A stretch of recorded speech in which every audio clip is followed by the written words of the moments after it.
ભક્તિ અને રાષ્ટ્ર પ્રેમનો અદ્ભુત સંગમ ચાણક્યપુરીમાં શહીદ વીરોને શ્રદ્ધાંજલિ અર્પવા યોજાયો। 33 જ્યોતનો પાઠ। દેશ માટે કુરબાન થનાર શહીદોનું બલિદાન એ જ સાચી ભક્તિ છે અને એ ભક્તિને આપણા હૃદયમાં જીવંત રાખવી એ જ આપણો સૌથી મોટો ધર્મ છે।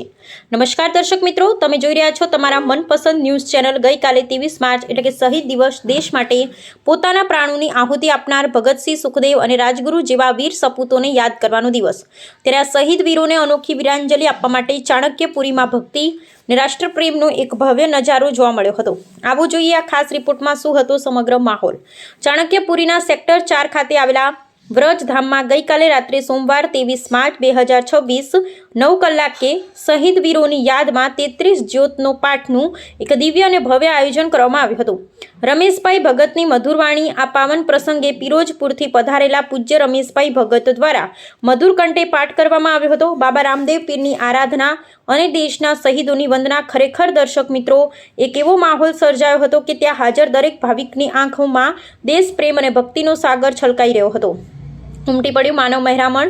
આસપાસના વિસ્તારમાંથી મોટી સંખ્યામાં ભાવિક ભક્તો આ દિવ્ય પ્રસંગના સાક્ષી બનવા માટે ઉમટી પડ્યા હતા। ભક્તોના મહેરામણને જોતા એવું લાગી રહ્યું હતું કે જાણે શ્રદ્ધાનો કોઈ મેળો ભરાયો હોય। સમગ્ર ચાણક્યપુરી વિસ્તાર જાણે ભક્તિ અને રાષ્ટ્ર પ્રેમના નાદથી ગુંજી ઉઠ્યો હતો। શહીદોના જયઘોષ અને ભક્તિમય વાતાવરણ સૌના રૂવાડા ઊભા કરી દેવા હતા। વ્રજધામ ગ્રુપની સુંદર કામગીરી। વ્રજધામ ગ્રુપ દ્વારા આ કાર્યક્રમનું ખૂબ જ આયોજનબદ્ધ રીતે સંચાલન કરવામાં આવ્યું અને હા, પધારેલા તમામ ભક્તોનું વ્રજધામ ગ્રુપ દ્વારા અત્યંત ભાવભર્યું, ઉષ્માભર્યું સ્વાગત કરવામાં આવ્યું। દર્શક મિત્રો, આજના આધુનિક સમયમાં જ્યારે આપણી સંસ્કૃતિ અને શહીદોના બલિદાનને ભૂલી રહ્યા છીએ, ત્યારે વ્રજધામમાં ગ્રુપનો આ પ્રયાસ ખરેખર પ્રશંસનીય છે। અહેવાલ હિતેશ ઠક્કર। जय हिंद, जय भारत।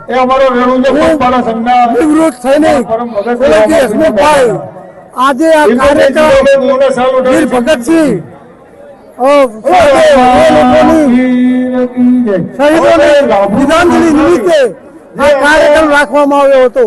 એમાં અમારી રબારી સમાજ જે આ કાર્યક્રમ કરે છે એમના મા બાપને ધન્યવાદ અને આ મિત્ર મંડળને ધન્યવાદ, જેને આ કાર્યક્રમ એમના આવો કાર્યક્રમ રાખ્યો અને આ શહીદોને નિમિત્તે આ વીરોને શ્રદ્ધાંજલિ આપી, તિલાંજલિ આપી, એટલે બહુ જ મોટી વાત છે। મારી કને શબ્દો નથી। હું તો નિવૃત્ત સૈનિક છું, જૂના મજૂરનો સૈનિક છું।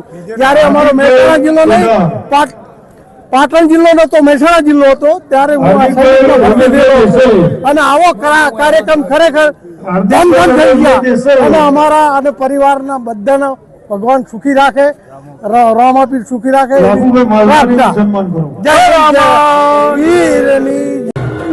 જય રામાપીર, જય વડવાળા, જય વાડીનાથ, ભારત માતા કી જય, વંદે માતરમ, ઇન્કલાબ જિંદાબાદ, ઇન્કલાબ જિંદાબાદ।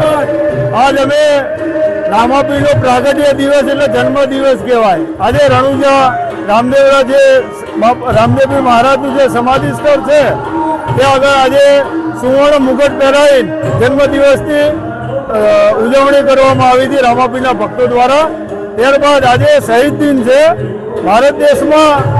આજે અમરવીર સુખદેવ, અમરવીર ભગતસિંહ અને અમરવીર રાજગુરુએ આઝાદી સાથે આજે એમને આઝાદીની જ્યોત પ્રગટ કરી હતી। એ નિમિત્તે અમે રામપીર મહારાજે સૌ પ્રથમ સમાજ સુધારાની જ્યોતની પ્રાગટ્ય કર્યું હતું, એમને ચળવળ પાડી હતી અને ત્યારબાદ આઝાદી માટે ચળવળ આ ક્રાંતિકારી વીરો શહીદ ભગતસિંહ, વીર અમર અને રાજગુરુ અને સુખદેવે એ જે આઝાદીની ક્રાંતિ કરી, એ સાથે આજે માલધારી સમાજના અમે નવયુવાનો બધા ભેગા થઈ આ ક્રાંતિકારી મંચ ઉપર માલધારીમાં શિક્ષણની તો જરૂર છે જ, પણ બધા શિક્ષક પર ડૉક્ટર, એન્જિનિયર અને વકીલ ને એડવોકેટ ને બનવું એવું કંઈ LLB એ જરૂરી નથી। એની સાથે અમે એક શૌર્ય અને સમય, ઉર્જા અને કળાના સાહસિક છીએ। એટલે માલધારી સમાજના અમે નવયુવાનો 7 થી 60 વર્ષ સુધી આ મેસેજ પહોંચે કે રમત ઉત્સવમાં પણ આપણે બહુ બિરુદ પામીએ એમ છે। સમાજનું નામ રોશન કરશું અને રાષ્ટ્રનું પણ નામ રોશન કરશું, એવી ક્રાંતિ સાથે અમે ઉપદેશથી આ સંકલ્પ કરીએ છીએ રામદેવપીર મહારાજના સાનિધ્યમાં।